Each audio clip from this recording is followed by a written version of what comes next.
Hello everyone, Delta One here. I think I've given everyone ample amount of time that wanted to comment or send messages on the last question in the video about what was wrong. I know I was going to upload a video right after that, but I figured I'd wait so I can get as many replies as possible to that. I had a couple of you actually get that right that sent me direct messages. For those who didn't get it right or don't know or didn't really try, in that video where the car went around traffic and I went right behind it, but it was illegal for what that car did, but not illegal for what I did. The answer to that question was, in the state of Mississippi, it is legal to go around a standing vehicle in traffic for two reasons. If that vehicle is going straight and you're turning like at that light, or that vehicle is stopped and is making a left turn and you need to go around it on the right side. It is completely legal to pass those vehicles or go around those vehicles that are stopped, as long as you're A, not going into oncoming traffic, and B, your tires do not leave the tarmac. In that video, that car's left wheels, both front and rear, went off into the gravel to go around that car. My truck's tires did not. At least I don't recall it doing it. Which means that if there was a police car behind me, that car would have been pulled over and I wouldn't. That's one of the rules that most people don't understand when it comes to going around a vehicle. Typically, in some states, it is illegal because doing that is considered sharing a lane, and they are serious about only one car can occupy a space at one time, which usually that only applies heavily to motorcycles that lane split. But yeah, today we're going to talk about double yellows. And not just, double yellows mean do not, these here do not pass. But everyone knows that, a solid single yellow line means that, hey, you're not allowed to pass. Usually you're given two double yellows to indicate that, both lanes cannot pass. And then one side has a broken yellow indicating that they can pass. Well, on roads that are really small and narrow, you probably have just one solid yellow. Like pretty much a regular highway will have a broken yellow all the way down the center of it instead of two double yellows. There are certain circumstances that it gives you the double yellows. A lot of road crews and government officials say that it looks better to have double yellow instead of a single yellow going down the center of the road. I mean, it means the same thing, but essentially I do believe it'd be better to have a single solid yellow down the middle instead of a double, because if you put a single yellow, that's a little bit more room that you have on the road that the cars can share. Another thing is that there's in some cities like Petal, where if you cross the double yellow to make a turn, to get into the turn lane, like over here you have a turn lane with a double yellow. All right, now to turn left, like say if I wanted to get into that parking lot over there where that Dakota is, you have to cross that double yellow. Now in Petal, some of the areas in the middle where there are turn lanes, they have these breaks in the double yellow where a car is allowed to enter or cross. And there's a lot of places that don't have breaks where you can cross over into the turn lane, and you actually have to cross the double yellow to get in the turn lane. Well, if an officer is, pardon my language, wanting to be a dick that day, and you cross the double yellow a little bit earlier than normal to get into the turn lane, he'll pull you over for crossing the double yellow. He probably won't give you a ticket, but he'll pull you over and harass you because you crossed the double yellow. Like here, this here has a double yellow and a brake, a broken yellow and a brake. All right, you see how you have these brakes in there where traffic is allowed to cross over them? Well, those are what you call brakes in the road that allow, those are brakes in the road that you're allowed to cross into the turn lane. And the reason that the lines are broken inside of the turn lane and not outside is because you're not supposed to, you know, cross over into the turn lane at all unless you have a brake. But in some cases, you don't have that ability to do that. You have to cross the double yellow.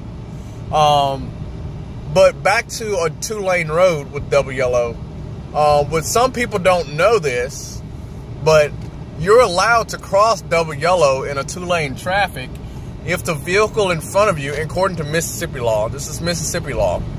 I don't know, you might want to check other states for your laws. So I don't know what it might be for the rest of your laws, but for here, if a vehicle is traveling 15 miles an hour below the speed limit, I can't remember if it's 15 miles an hour below the speed limit or if it's 15 miles an hour above the, you know, from 0. So basically, if it's the speed limit is 35 and you're going 15, you're allowed to pass that. You're allowed to cross double yellow and pass that car.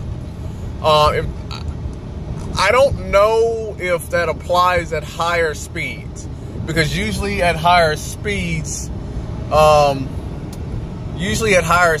you have multiple lanes, or you're allowed to pass anyway. So I know at slower speeds you're allowed that.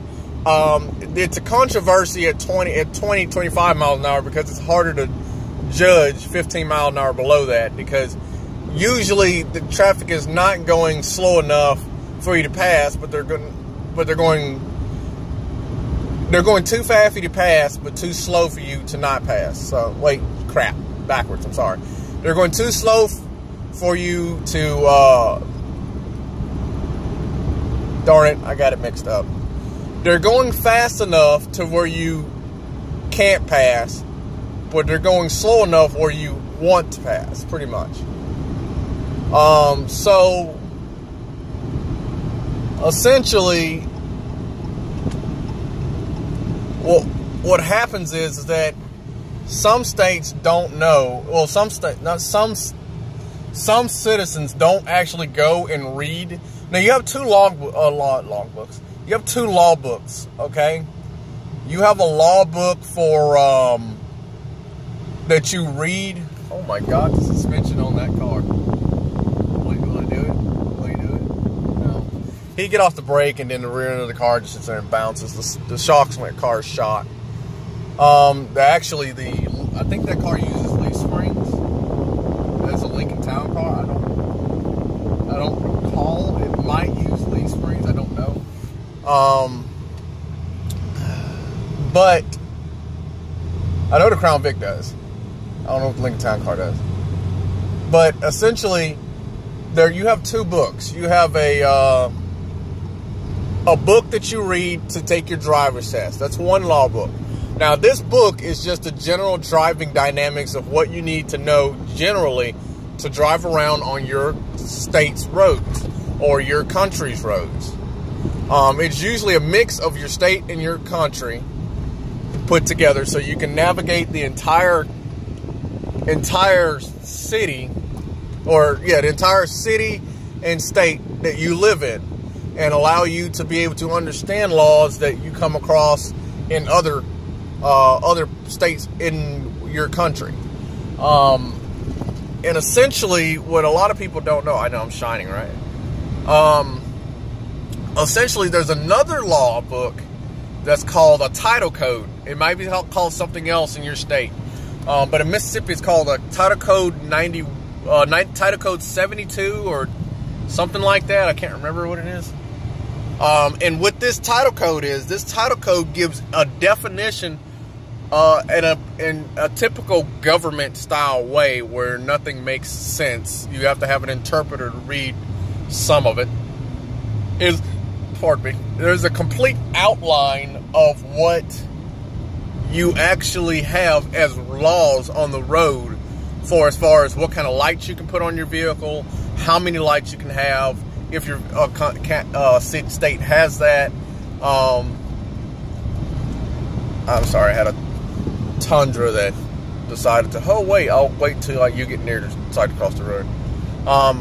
When you have to use your windshield wipers, when you have to use your lights, when you can't use your lights, when you can't have high beams on, when you can't have them on, I'm sorry. Double yellows, solid whites, yellow turns, white turns, signals, all information about what would make your car illegal and legal is in that. All definitions of what is illegal and unillegal, and what an officer can and can't do in some cases, because in some of those cases they don't have anything on there on what the officer can't do, but they do have in there quite explicitly of what an officer can do. So they will have in there an officer can pull you over for this, this, and that, but they won't have a lot of stuff in there about what they can't pull you over for. Essentially, that is what a lot of people don't understand. You do have two law books on driving. You have your law book that is a general output of what you have to know, and then you have a law book that most people don't know about. To be honest with you, the only people that know about the code book that every state has are the ones like me that actually, I won't say push the law to the edge, but try to exercise what right that you actually have. And the sad part about it is that most officers do not focus. Most officers do not actually know about the code title and what's actually in it. So you can actually, like, I have a copy of that, not the whole thing. I just have a copy of it on my phone where I can pull it up and actually show it that the lights that I'm running on my truck, the rear light on my truck, and the blue stripe and all that crap.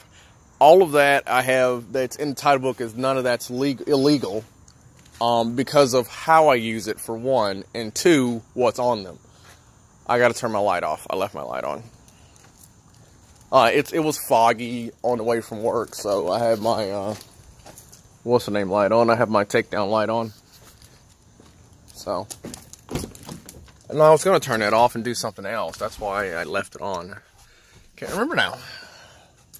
I don't remember. I'll remember later and then remember, oh my God, I forgot. Oh yeah, the bike. We're in the process of trying to decide whether or not we want to finish the restore on it or not. That's going to be in another video. I'm going to shoot that video now about an update on the bike, and we're going to see where that goes. But that's what we have right now, and that is double yellows.